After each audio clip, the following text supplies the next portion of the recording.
Hi friends, मी सुजाता। रक्षाबंधन आणि नारळी पौर्णिमेच्या निमित्ताने आज आपण बनवणार आहोत नारळी भात। त्याचं साहित्य मी तुम्हाला सांगते। हा लांब दाण्याचा बासमती तांदूळ आहे। शक्यतो जुनाच घ्यावा तर खूप छान फळफळीत शिजतो। केसराचं थोडंसं दूध केलेलं आहे।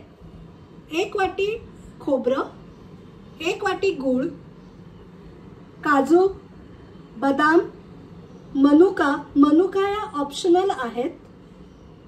फोडणीच म्हणायला पाहिजे त्याला, वेलची आणि लवंगा, तसंच जायफळ आणि वेलचीची पूडही घेतलेली आहे। तूप आहे। सगळ्यात प्रथम मी तुम्हाला प्रमाण सांगते। जर तुम्ही 1 वाटी तांदूळ घेतला असेल तर 1 वाटी खोबरं घ्या आणि 1 वाटी गूळ घ्या। गूळ सुद्धा तुमच्या आवडीप्रमाणे थोडाफार कमी जास्त तुम्ही करू शकता। तुम्हाला गोड हवा असेल तर तुम्ही थोडासा जास्त घेतला तरी चालेल। सगळ्यात आधी मी हा तांदूळ 2दा स्वच्छ धुवून गाळत ठेवणार आहे 10 मिनिटांसाठी।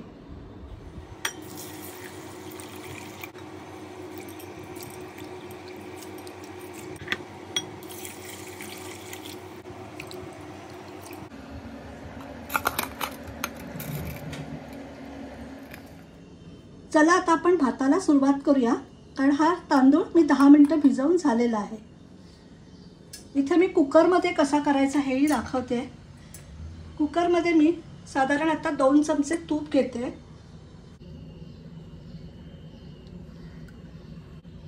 तूप थोडंसं गरम झालं, तूप तापलं, मी त्याच्यामध्ये ह्या 4 लवंगा टाकते, तसेच ह्या 4 अख्ख्या वेलच्याही टाकते। आणि आता मी त्यामध्ये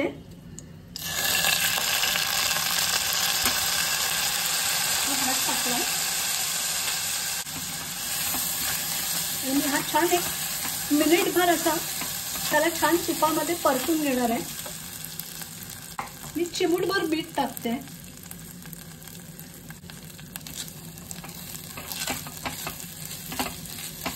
हा भात छान परतून झालाय। आता त्यामध्ये मी हा 1 वाटी तांदूळ होता, तर मी साधारण डबल पाणी घ्यायचं असतं। 1 वाटीला 2 वाटी, पण मी थोडंसं अगदी किंचित जास्त घेतलंय। 2.25 वाट्या तुम्ही पाणी घेऊ शकता। तर मी त्याला 3 शिट्या देऊन शिजवून घेणार आहे। 3 शिट्या होऊन कुकर थंड झालाय, मी तो उघडते।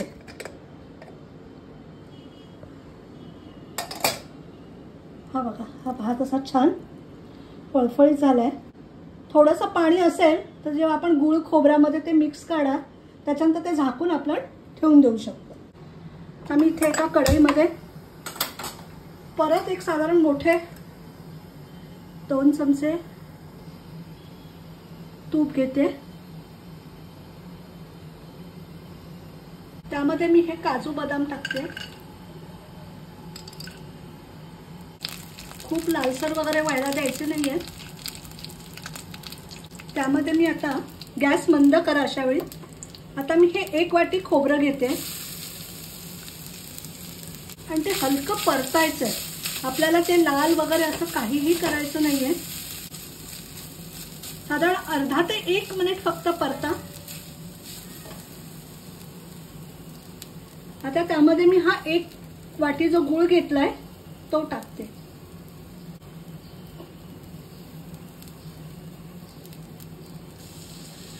तुम्हाला जर त्याबरोबर थोडीशी साखर घालायची असेल तरी तुम्ही ती घालू शकता। आपल्याला फक्त गूळ वितळेपर्यंतच परतायचा आहे, त्याचा पाक करायचा नाहीये।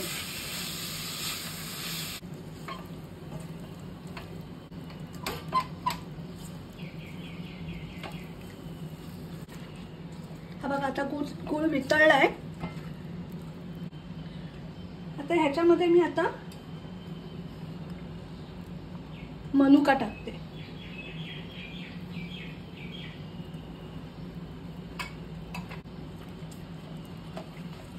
तर हा गूळ पातळ झाल्यानंतर मी आता हा जो आपला शिजवलेला भात आहे तो थंड करून मोकळा करून घेतला होता बघा।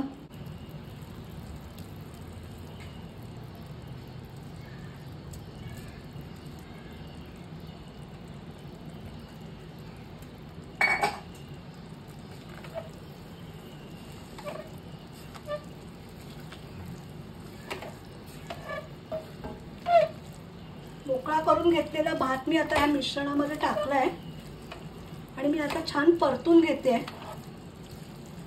बघा त्याला किती तुपामुळे कशी छान चकाकी आली आहे आणि हा बघा कसा छान फळफळीत झालाय भात. आता मी त्यामध्ये ही जायफळ वेलची घालते. थोड्या वेळ मी हे झाकून ठेवते. 5-7 मिनिटं झाली आहे.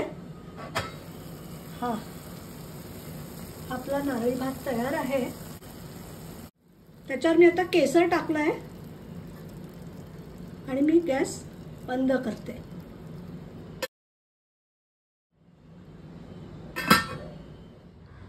हा आपला नारळी भात तयार आहे.